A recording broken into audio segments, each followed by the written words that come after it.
Hello everyone. Today we are going to start our next topic of mechanical engineering material, that is hardness testing.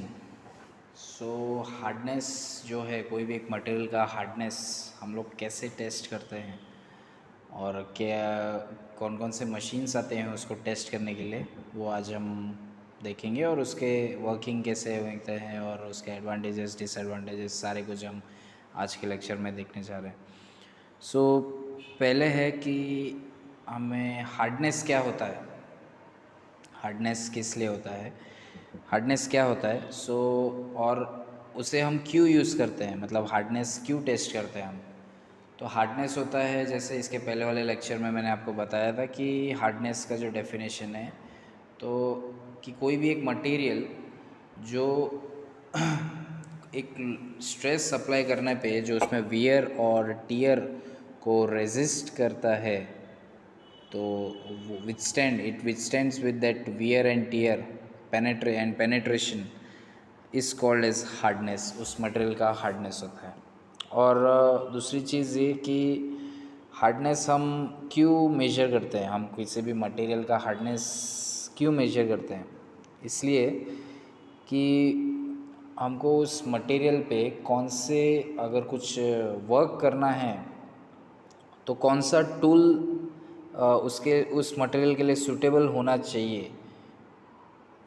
तो जैसे कि कोई hard material है तो उसका टूल अलग रहेगा, सॉफ्ट मटेरियल है तो उसका टूल अलग रहेगा। तो हमें इसलिए मेजर करना पड़ता है उस मटेरियल का हार्डनेस, ताकि हम उस पर कौन से टूल अप्लाई कर सकें वर्क करने के लिए, वो हमें जानना होता है। यहाँ पे types of hardness testing method कौन कौन से टाइप्स है, आपको दो टाइप्स देखने को मिलेंगे। There are various types of determining the hardness. हमारे इसमें दो ही है, that is Brinell hardness and Rockwell hardness test. But यहाँ पे आप देखेंगे तो टोटल चार मशीन्स है, चार टाइप के मशीन्स आती हैं चेक करने के लिए।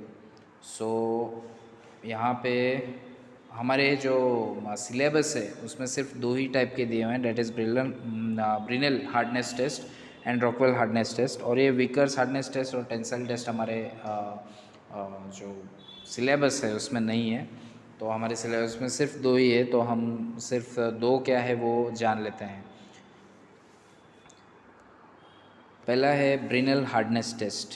यहाँ पे साइड में आपको डायग्राम दिख रहा होगा, ऊपर जो है वो मशीन दिख रही होगी और नीचे उसका जो एक 3D व्यू है वो दिख रहा होगा। यहाँ पे आप देख सकते हैं ऊपर लगा है लीवर, वो कैसे काम होता है क्या होता है मैं बताता हूँ। पहले आप कंस्ट्रक्शन देख लीजिए, उसमें क्या क्या चीज़ें हैं, कंपोनेंट्स के बारे में जान लीजिए। पीछे है हैंगर विथ लोड्स, जहाँ पे हम लोड अप्लाई कर सकते हैं। हैंड व्हील, जिसको हम हाथ की मदद से अपने मैनुअली उसको घुमा सकते हैं। एलिवेटिंग स्क्रू, एलिवेटिंग स्क्रू इसलिए कि हम जब वो व्हील को रोटेट करेंगे, जब क्लॉकवाइज रोटेट या एंटी क्लॉकवाइज रोटेट करेंगे तो वो अप और डाउन होगा, ऊपर या नीचे जाएगा।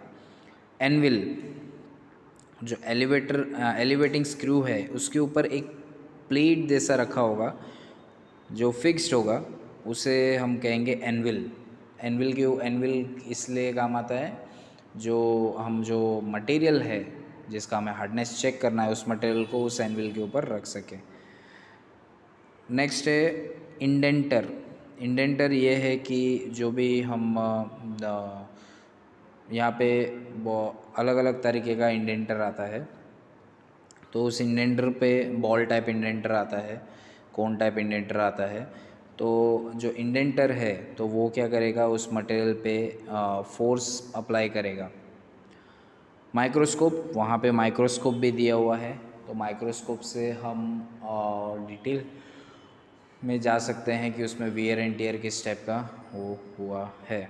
सो Brinell hardness test is most commonly use to test material that have a structure that is too rough और too coarse to be tested using other test. Example casting and forging, जैसे casting और forging कोई material पे apply किया है तो वो उसके जो सरफेस रहते हैं कैसे रहते हैं, एकदम रफ रहते हैं, तो वो जो सरफेस वाले मटेरियल रहते हैं, जो रफ़ सरफेस वाले मटेरियल रहते हैं, उसको हम इस मशीन पे, उसका जो हार्डनेस चेक करना हो तो हम इस मशीन पे टेस्ट कर सकते हैं, that is Brinell hardness testing machine.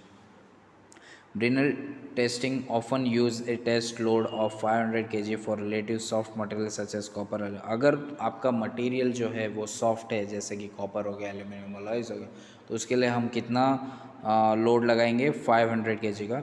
और अगर आपका जो मटेरियल है वो हार्डर है और 10 mm वाइडर इंडेंटर है, आपका इंडेंटर कितना होगा, 10 mm वाइडर, जो लोड अप्लाई करेगा मटेरियल के ऊपर, जो लोड अप्लाई करेगा उसे हम इंडेंटर कहते हैं, आप डायग्राम में देख सकते हैं। सो इंडेंटर अगर 10 mm का लगाना होगा और जो लोड कितना लगाना होगा यहाँ पे हमें हार्डर मटेरियल के लिए 3000 kg। नेक्स्ट इसका प्रोसीजर क्या है, प्रोसीजर समझ लेते हैं। Select the proper size of the ball and load to suit the material under test. तो हमें जो इंडेंटर बॉल जो लगेंगे, इंडेंटर में जो बॉल लगा होता है वो एक सूटेबल टाइप का लगाना, हमें किस टाइप का लगाना चाहिए वो हम आगे एक टेबल है, वो टेबल के हिसाब से मैं आपको समझाऊंगा। तो वो एक उस सूटेबल, उस मटेरियल के सूटेबल के हिसाब से हमें वो जो इंडेंटर है वो सिलेक्ट करना होता है, और जो भी लोड है हम अप्लाई करने वाले हो तो उस मटेरियल के ऊपर डिपेंड करता है वो उस पर कौन सा सूटेबल लोड लगेगा। Clean the test specimen to be free from any dirts and defects. तो जो भी हमारा जो प्रोडक्ट रहेगा या फिर जो भी मटेरियल रहेगा जिसका हम हार्डनेस निकाल रहे हैं, चेक कर रहे हैं, तो उसको एकदम क्लीन होना चाहिए, it should be clean, and कोई भी डर्ट नहीं होना चाहिए, डिफेक्ट्स नहीं होने चाहिए उसमें। Mount the test piece surface at right angle to the axis of the ball indenter plunger। तो जो बॉल इंटेंडर है, इंटेंडर जैसे मैंने आपको बताया, यहाँ पे आप देख सकते हैं पीछे के डायग्राम में, ये जो इंटेंडर है तो इसकी जो एक्सिस है, वर्टिकल एक्सिस है, तो वो वर्टिकल एक्सिस के 90 डिग्री पे हमें प्लेस करना है। यानी कि कैसे, जो बोल सकते हैं जो हमारा मटेरियल रहेगा उसे हमें हॉरिजॉन्टली प्लेस करना है, इनडायरेक्टली ये बोल रहे हैं कि उसे हॉरिजॉन्टली प्लेस करना है। Turn the platform so that the ball is lifted up. तो अब प्लेटफॉर्म को क्या करना है, टर्न करना है, ताकि बॉल क्या होगा, ऊपर जाएगा। ठीक है। By shifting the lever apply the load and wait for some time. By shifting the lever, अब नीचे जो लीवर है उसे सॉरी, जो पीछे ऊपर, जहाँ यहाँ पे आप देख सकते हैं, यहाँ पे जो लीवर है तो वो लीवर को क्या करना है, अप्लाई करना है, शिफ्ट करना है, और शिफ्ट करने के बाद लोड क्या होगा, जो भी आपने लोड पीछे लगाए होंगे वो लोड अप्लाई हो जाएंगे, और फिर कुछ टाइम तक आपको रुकना है। Release the load by shifting the lever, और शिफ्ट लीवर को फिर से शिफ्ट करना है, तो जो लोड अप्लाई हुआ था वो रिलीज़ हो जाएगा। Take out the specimen and measure the diameter of the indentation by means of Brinell microscope. तो यहाँ पे जो रेड कलर का यहाँ पे मैंने बनाया है, यहाँ पे समझ लीजिए एक ये कंपोनेंट है, ये जो स्क्वायर टाइप में है, रेक्टेंगल टाइप में, वो हमारा जो मटेरियल है वो है, और जो बीच में जो होल टाइप में दिख रहा है वो थोड़ा सा वो है हमारा जो इंडेंटर है। इंडेंटर बॉल जो है उसने जो जब फोर्स अप्लाई किया था तब वो होल जैसा छोटा सा बन गया था। तो वो जो बना है तो उसका डायमीटर हमें मेजर करना होगा। Repeat the experiment at other position of the test piece. तो उस टेस्ट पीस पे अलग अलग पोजीशन पे हमको आगे पीछे ऊपर नीचे ऐसे पोजीशन पे रख के हमको उसका हार्डनेस चेक करना होगा। Calculate the value of Brinell hardness number. तो ब्रिनल हार्डनेस नंबर को कैलकुलेट करने का एक फॉर्मूला है, वो आपको मैं फार्मूला बाद में बता दूंगा क्या है एक्चुअली। तो फार्मूला है, तो वो फार्मूला बेसिस रहता है हमारे जो लोड, जो भी फोर्स लग रहे हैं उसके ऊपर, और वो जो मटेरियल के ऊपर जो होल डायमीटर है, जो होल थोड़ा सा हुआ है, तो जो उसका डायमीटर के ऊपर डिपेंड रहता है कि वो कितना, उसका जो नंबर है ब्रिनल, उसका हार्डनेस नंबर कितना होगा। अब आते हैं हमारे एडवांटेजेस ऑफ ब्रिनल टेस्टिंग। इसके एडवांटेजेस क्या क्या रहते हैं। The flat irregular metal surface does not affect the Brinell hardness. तो अगर इरेगुलर मेटल सरफेस रहेगा, जो इरेगुलर नहीं रहेगा, उबड़ खाबड़ रहेगा, उसमें कुछ एकदम प्लेन सरफेस नहीं रहेगा, तो उसको वो भी उसका भी हम हार्डनेस चेक करना चाहें तो चेक कर सकते हैं। Wide range of test force and ball size to suit every applications. तो जो फोर्सेस है वो हम बहुत ज़्यादा तक लगा सकते हैं, और इसमें जो बॉल का साइज़ है वो भी हम एक सूटेबल जो मटेरियल ज़्यादातर मटेरियल को हम लगा सकते हैं, अप्लाई कर सकते हैं। Non destructive sample can normally be reused. This hardness test is less sensitive. तो ये जो हार्डनेस टेस्टिंग है ये this is less sensitive. Indentation made on the sample can be seen and measure under a microscope और eyepiece. तो microscope जहाँ पे आपको डायग्राम में दिख रहा था, जहाँ पे माइक्रोस्कोप है या फिर अपनी आँखों से आईपीस से आप देख सकते हैं कि जो उसका इंडेंटेशन जो है, तो उसका जो साइज़ है वो हमें मेजर उसके थ्रू कर सकते हैं। नेक्स्ट है हमारा डिसएडवांटेजेस। अगर उसका एडवांटेजेस है तो उसके कुछ डिसएडवांटेजेस भी होंगे। The main disadvantage of this test is that it is not suitable for small size object due to large indenter impression. तो ये जो छोटे मटेरियल होते हैं उनके लिए यूज़ नहीं कर सकते हैं, छोटे ऑब्जेक्ट्स हैं उनके लिए यूज़ नहीं कर सकते। The main drawback of the Brinell test is the need to optically measure the indent size. तो मेन ड्रॉबैक क्या है कि हमें जो आई पीस है वहाँ से या फिर माइक्रोस्कोप है वहाँ से हमको देख के उसका जो मेजरमेंट है वो हमें इंडेंट इफ़ेक्ट जो है वो मटेरियल पे जो इंडेंट इफ़ेक्ट है, जो फोर्स लगा है, तो उसका जो इफ़ेक्ट हुआ है वो हमें माइक्रोस्कोप के थ्रू देखना पड़ता है। This requires that the test point be finished well enough to make an accurate measure. Slow testing can take 30 seconds not counting the sample preparation time। Okay, so ये process थोड़ा सा slow है। Changing chances of human error during measurement. तो हम measurement कर रहे हैं तो माइक्रोस्कोप की मदद से,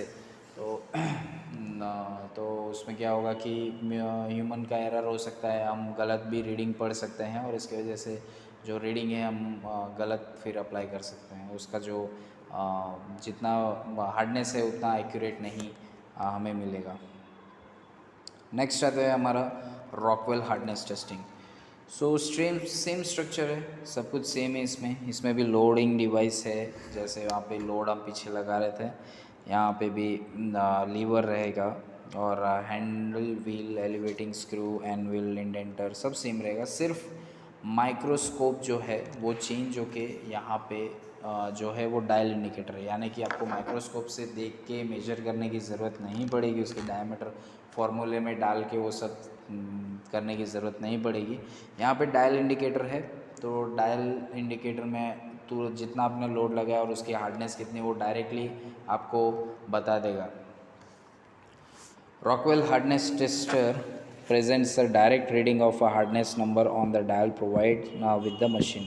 तो जो भी मशीन रहेगी हमारे, वो जो रॉकवेल मशीन जो भी हमारे जो मटेरियल रहेगा उसका हम डायरेक्टली कितना हार्डनेस है उसका हम वहाँ पे डायरेक्टली रीडिंग देख सकते हैं। Principally this testing is similar to Brinell hardness testing. तो इसका प्रोसीजर जैसा जो प्रिंसिपल पे ब्रिनल हार्डनेस टेस्टिंग काम करता है उसी प्रिंसिपल पे रॉकवेल हार्डनेस टेस्टिंग, खाली इसका जो ऑब्जर्वेशन पार्ट है जो हम ऑब्ज़र्व कर रहे हैं उसमें माइक्रोस्कोप में ऑब्ज़र्व कर रहे थे, इसमें हमें डायल इंडिकेटर में डायरेक्टली हमें इंडिकेट कर दिया जाएगा कि इसके जो हार्डनेस है वो कितने हैं। It differs only in diameter and material of the indenter and the applied force. तो जो मटेरियल है तो ये किसके ऊपर डिपेंड करेगा कि जो डायमीटर हम जो फार्मूले में उसमें अप्लाई करने वाले थे, इसमें फार्मूला वगैरह डालने की ज़रूरत नहीं, डायरेक्टली हमें जो स्केल में रीडिंग मिलेगा, जो डायल इंडिकेटर में रीडिंग मिलेगा वो डायरेक्टली होगा। और वो किसके कैलकुलेशन से होगा? It depends upon the loads and the diameter of the indenter effect. Scales on Rockwell tester. Although there are 30 scales having different combination of load and size indenter, commonly C scale is used and hardness is present as HCR. Here the indenter has a diameter cone। तो यहाँ पे ABC ऐसे कुछ नाम के scales use किए जाते हैं। तो कॉमनली यूज़ हमारे जो होते हैं वो होता है C, कॉमनली कौन सा यूज़ होता है, सी। और उसका जो कोन रहता है जैसा उसमें बॉल टाइप इंडेंटर था, तो यहाँ पे हमारा रहेगा cone type indenter, that is diamond cone. At the tip and applied force is of 150 kg। कितना फोर्स अप्लाई कर सकता है, 150 kg का। Soft material are often tested in B scale. जो सॉफ्ट मटेरियल है उसको हम बी स्केल में यूज़ कर सकते हैं with 1.6 metre diameter steel indenter at 100 kgf। यहाँ पे ये जो मैं बात कर रहा था, जैसे कि आप यहाँ पे स्केल देख सकते हैं, पहला जो कॉलम है उसमें आप देख सकते हैं जो ABC लिखा हुआ है, टाइप्स ऑफ इंडेंटर। तो यहाँ पे भी कोन टाइप जो ए है वो कोन टाइप है, दैट इज़ 120 डिग्री पे रहेगा। बॉल बी टाइप है वो बॉल है 1.5 mm, एंड सी टाइप है वो cone, that is again 120 degree. So initial load, तो पहले जो इनिशियल लोड लगेगा कम से कम, मतलब इनिशियल जब हम स्टार्ट करेंगे तब लोड कितना होगा, कम से कम 10 kg, तीनों में 10 kg रहेगी। मेजर ज़्यादा से ज़्यादा लोड रहेगा आपका जो कोन है, जो फर्स्ट टाइप है स्केल ए में, तो उसमें लोड लगेगा 50, much harder such as the carbon steels. तो मटेरियल कैसा रहेगा इसमें, जो मटेरियल रहेगा वो काफ़ी हार्ड रहेगा in A type scale. Then B type scale में आप ज़्यादा से ज़्यादा 100 kg का लोड लगा सकते हैं, और इसमें जो soft steels, coppers and aluminium alloys और ये सारी चीज़ें इसमें यूज़ कर सकते हैं।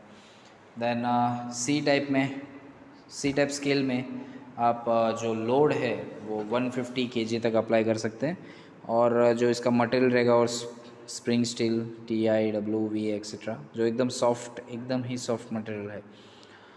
सो रॉकवेल स्केल देखिए आप, ये RA, RB, RC। Minor load मतलब इनिशियल लोड आपने देखा 10-10-10।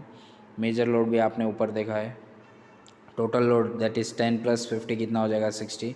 10 + 90 that is 100, and 10 + 140 that is 150।